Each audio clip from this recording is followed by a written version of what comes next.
Showdown in Little Tokyo, filime y'Inyamerika. Showdown in Little Tokyo is an American action crime movie. Today is the anniversary of this movie.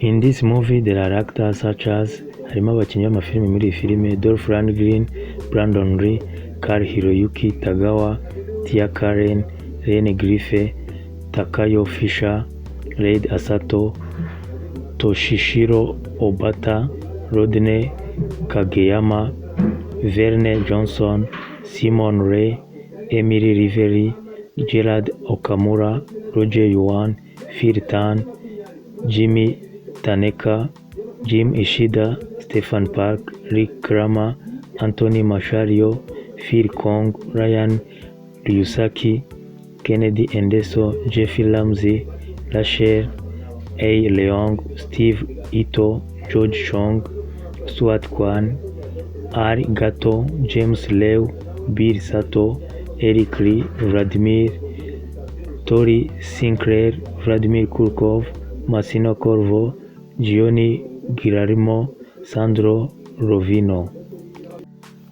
The story in this movie follows Chris Kenna, an American police officer raised in Japan who lives by the samurai code, and his new partner, Johnny Murata, a Japanese American who is more interested in valued culture than his heritage. They are tasked with stopping Fenekai Yoshida, played by Kari Hiroyuki Tagawa, a Yakuza leader smuggling and later new drugs in Los Angeles. Inkuru iri muri iyi filime ni umupolisi w'umunyamerika witwa Chris Kenna, akaba ari Dolph Lundgren, ariko wari wararerewe mu Buyapani.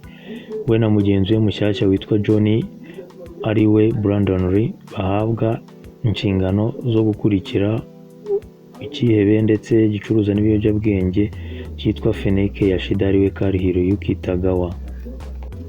Kenna also seeks personal revenge as Yoshida was responsible for the death of his parents years earlier.